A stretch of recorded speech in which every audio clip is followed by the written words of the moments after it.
Alitza's joining us, and she's dug up an investigation on Colombia's sexcam business, Alitza. That's right, Stuart. It's an investigation by the British Times, and it says that Colombia is the sexcam capital of the world. And of course, there are many clients from across the world, from the United States to Europe and the UK.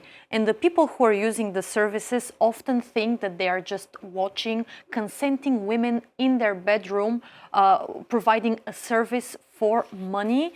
But the Times here says that the reality is more grim, and they're part of $1 billion industry. And the investigation of the Times actually is focusing on Cucuta, this town here near the border with Venezuela. And it says that many women there have been raped, imprisoned, and forced to commit degrading acts on camera against their will. And while there are no official numbers, the Times spoke to sources there who say that there are around 300,000 women who have been involved or are currently involved in the sexcam business. And that's 1 in 30 young women in Colombia. And the Times also says that a big part of the money that these models make actually doesn't go to them. Half of the money goes to the streaming platforms, and the other half goes to the managers that control the women. And a report by Human Rights Watch last year estimated that women received only about 10% of the money that they work hard for. Yeah, disturbing story. Now to the US. New York mayoral city race, mentioned it in the news, of course, inspiring political leaders across Europe this time, though. That's right. Politico here reports that Europe's left is flocking to New York to take notes on Mamdani's meteoric rise. And several officials said that they've been in touch with members of Mamdani's campaign team in the hope of learning more about how to achieve their success.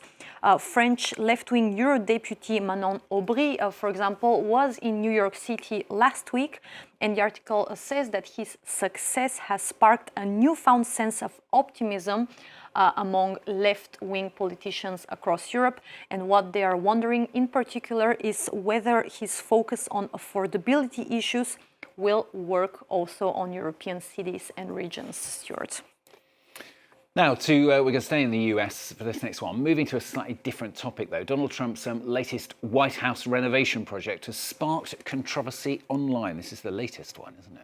That's right. The New York Times here reports on his latest project, which is a bathroom renovation.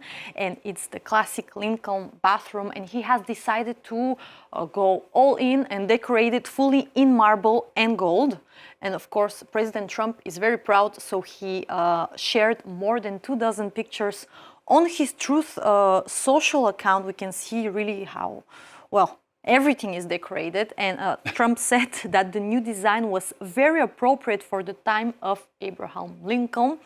And the White House, however, did not share the cost of that particular renovation, despite a lot of criticism around funding of the whole White House renovation and the lack of transparency around it, Stuart.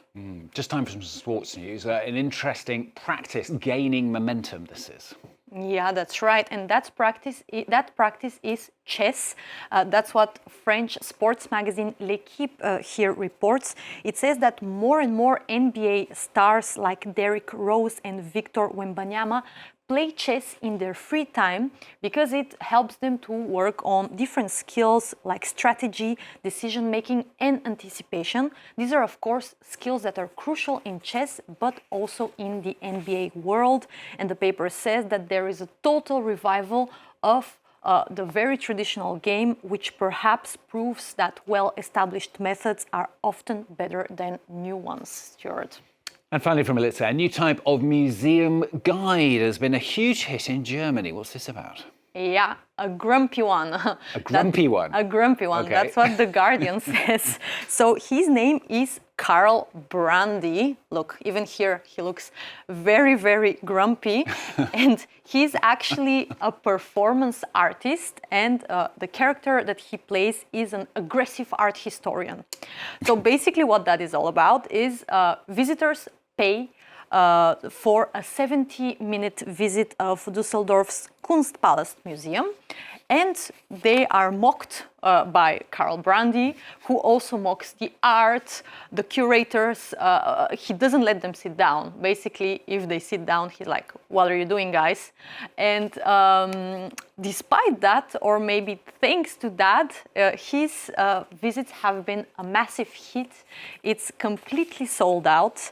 And Brandy explains his success by saying that people just like the emotional ride. And The Guardian here says that that kind of museum visits are part of a wider trend where museums across the world are really trying to attract younger audiences with formats that do not feel as strict. So, for example, another example from Germany again, from Stuttgart's House of History, is nudist evenings where people can stroll around art fully naked, Stuart. That's a terrible press review, Alyssa. It was really bad. I'm being a grumpy presenter to see if it works. Very German of you. Very German. She said it, not me. Alyssa, thanks a lot. Alyssa Gunner with the press review for us.